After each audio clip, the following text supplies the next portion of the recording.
தமிழ் சொந்தங்கள் அனைவருக்கும் வணக்கம். நான் பிரபாகரன். நான் இன்னைக்கு எங்க இருக்கேன் அப்படின்னா, திருப்பூர் மாவட்டத்தில் அமைந்திருக்கக்கூடிய பெருமாநல்லூரில் வீட்டிருக்கக்கூடிய ஸ்ரீ கொண்டத்து காளியம்மன் கோவில தான் நான் இன்னைக்கு இருக்கேன். இன்னைக்கு நம்ம வீடியோல இந்த கோவில் பத்தி தான் பார்க்க போறோம். வாங்க வீடியோக்குள்ள போகலாம். கொங்கு மண்டலத்தின் புகழ்பெற்ற அம்மன் ஸ்தலங்கள்ல இந்த கோவிலும் ஒண்ணு. அது மட்டும் இல்லாம திருப்பூரினுடைய பண்ணாரியம்மன் கோவில் அப்படின்னு சொல்லி இந்த கோவில் அழைக்கப்படுவது இந்த கோவிலினுடைய ஒரு சிறப்பு அப்படின்னே சொல்லலாம்.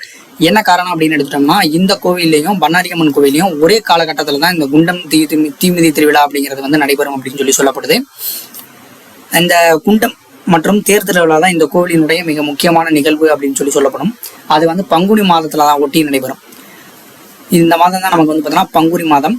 ஸோ கடந்த மார்ச் மாதம் 20ஆம் தேதி அதற்கான விழாக்கள் வந்து பார்த்தோம்னா கொடியேற்றத்துடன் தொடங்கி கடந்த செவ்வாய்க்கிழமை வந்து குண்டம் விழா வந்து முடிந்தது. இன்னைக்கு வந்து சனிக்கிழமை இன்னைக்கு வீடியோ நம்ம எடுத்திருக்கோம். அந்த அன்னைக்கு பார்த்தோம் அப்படின்னா இதுக்கான மறுபூஜை இன்னைக்கு பண்ணியிருக்காங்க. ஸோ கோயிலில் வந்து ரொம்ப கூட்டம் அதிகமாகவே இருக்குன்னு சொல்லலாம். இந்த கோவிலினுடைய வரலாறையும் இந்த கோவிலுக்குன்னு ஒரு சில சிறப்பான விஷயங்கள் இருக்கு. அதை பற்றியும் நம்ம கூட நம்ம பார்க்கலாம். இன்னும் கொஞ்சம் கூட்டம் ஜாஸ்தியாக தான் இருக்குன்னு சொல்லலாம். வெளியே வந்து பார்த்தோம் அப்படின்னா அம்மன் வீதி உலாவுக்காக அந்த வாகனம் ரெடி பண்ணிட்டு இருக்காங்க. இதுதான் அந்த குண்டம். தமிழ்நாட்டிலேயே மிக நீளமான குண்டம் அப்படின்னு சொல்லிட்டு இந்த கோவிலினுடைய குண்டம் வந்து கருதப்படுது. கிட்டத்தட்ட வந்து பார்த்தோம்னா 60 அடி நீளம் அப்படின்னு சொல்லி சொல்லப்படுது. இங்கதான் குண்டம் இறங்கியிருக்காங்க. அதே மாதிரி இங்கே உப்பு போட்டு வழிபடுறது, மிளகு போடுவாங்க. அந்த மாதிரிலாம் பார்த்தோம்னா ரொம்ப விசேஷம். அவங்களுடைய நேர்த்தி கடன்களை வந்து தீர்ப்பாங்க இந்த மாதிரி போட்டு. இந்த குண்டத்தை அப்போ பார்த்தோம் அப்படின்னா தீச்சட்டி எடுக்கிறது, பால் குடம் எடுக்கிறது, அதே மாதிரி குண்டை இறங்குறதுன்னு சொல்லிட்டு வெகு விமர்சையா வந்து அந்த விழாவானது கொண்டாடப்படும். இன்னும் கொஞ்ச நேரத்துல அம்மன் வீதி உலா வருவாங்க. அதனால அலங்காரம் பண்ணி வெளியெடுத்து வச்சிருக்காங்க. நம்ம வெளியே பார்த்தோம்னா அந்த வாகனம் வந்து ரெடி பண்ணிட்டு இருந்தாங்க. இங்க வந்து சாமிக்கு வந்து அலங்காரம் பண்ணி எல்லாம் வச்சிருந்தாங்க.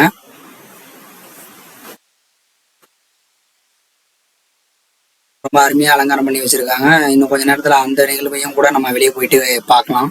வெயிட் பண்ணி பார்த்துட்டு போவோம்.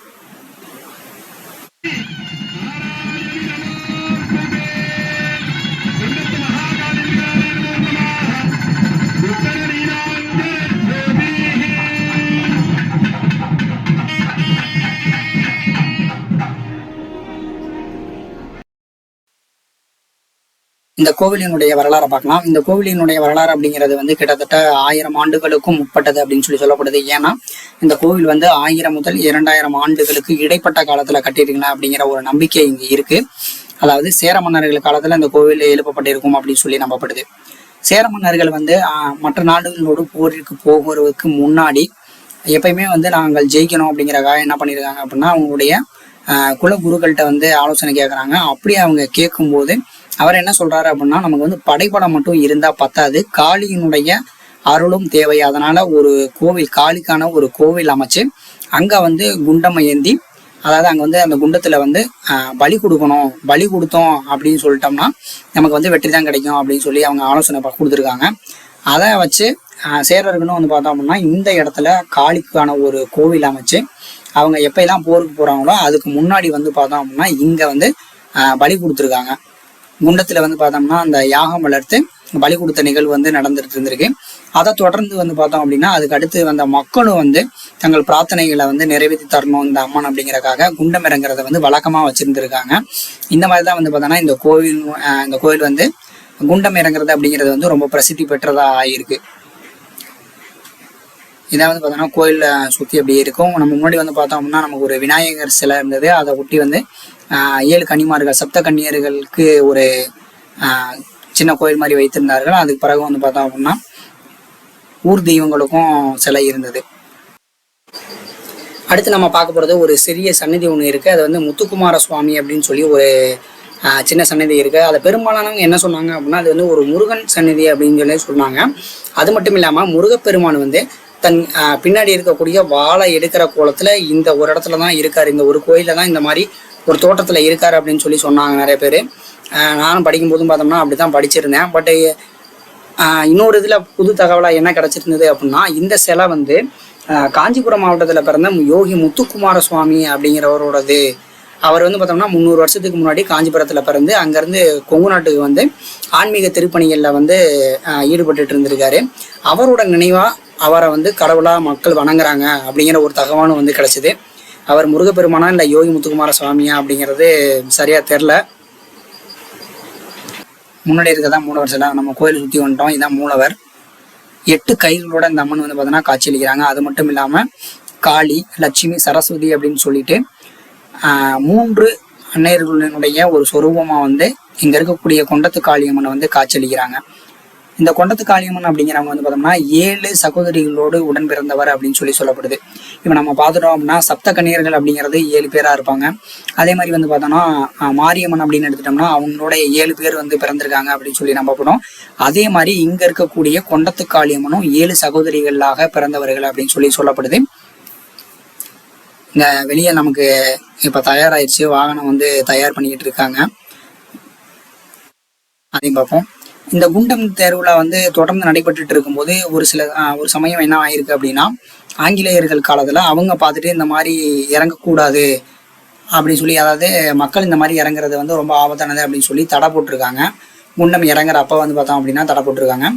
அந்த டைம்ல என்ன ஆயிருக்கு அப்படின்னா, ஒரு பன்றி வந்து அந்த குண்டத்துல இறங்கி அந்த கோயிலை நோக்கி வந்து உள்ள வந்திருக்கு. அதனால மக்கள் என்ன பண்ணியிருக்காங்க அப்படின்னா, அம்பிகை தான் பன்றி உருவத்துல வந்து குண்டத்துல இறங்கி போயிருக்காங்க அப்படின்னு சொல்லி அவங்களும் இறங்குறதுக்கு முற்பட்டிருக்காங்க. அந்த டைம்ல வந்து பார்த்தோம் அப்படின்னா, அதாவது அந்த பன்றியா மாறி அவங்க கிராஸ் பண்ணும்போது அந்த ஆங்கிலேய அதிகாரிக்கு பார்வை மங்கியதாகவும், அப்புறம் மக்கள் வந்து கேட்டுக்கிட்டு சரி அதுக்கு பிறகு குண்டம் இறங்குறதுக்கு அனுமதி அளிக்கிறேன் அப்படின்னு சொன்ன பிறகுதான் அவருக்கு வந்து பார்வை வந்ததாகவும் ஒரு நம்பிக்கை இங்கே இருக்கு. அதுக்கு பிறகு வந்து பார்த்தோன்னா குண்டம் திருவிழா அப்படிங்கிறது அன்னைக்கு நடைபெற்றிருக்கு. அதுல இருந்து இந்த கோயிலினுடைய குண்டம் திருவிழா அப்படிங்கிறது வந்து வருஷம் நடைபெறும். ரொம்ப ரொம்ப பிரசித்தி பெற்றது அப்படின்னு சொல்லலாம். கிட்டத்தட்ட லட்சக்கணக்கான பக்தர்கள் வந்து சுற்றி இருக்கக்கூடிய எல்லா ஊர்கள்ல இருந்து இந்த கோயிலுக்கு வருவாங்க.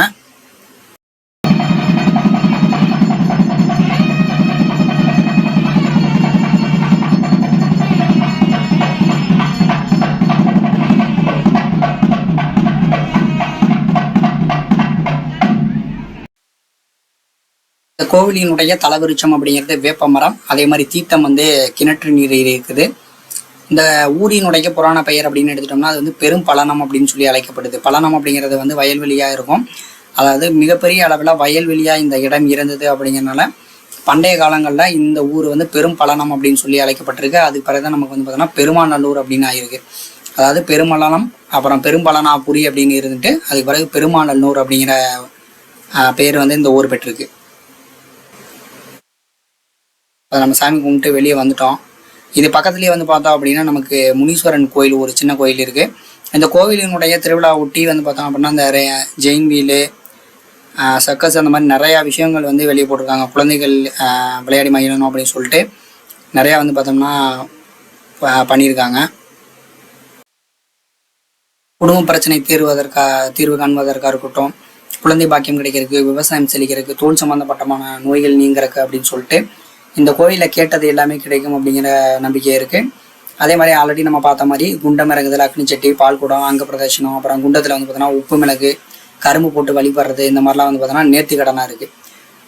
இன்னொரு ஸ்பெஷலாக எப்படி பண்ணுவாங்க அப்படின்னா, தோல் நோய் சரி பண்ணணும் அப்படிங்கிறக்காக காளிக்குரிய சிங்க வாகனத்தில் வெற்றிலை பாக்கு வச்சு வந்து பார்த்தோன்னா வழிபடுறது இந்த கோயிலினுடைய இன்னொரு சிறப்பாக பார்க்கப்படுது. இது வந்து கோயிலுக்கு வெளியே இருக்கக்கூடிய முனீஸ்வரன் கோயில். இன்னைக்கூட வீடியோ முடிஞ்சது. மற்றும் ஒரு நல்ல தகவல்களோடு மீண்டும் உங்களை சந்திக்கிறேன். நன்றி, வணக்கம்.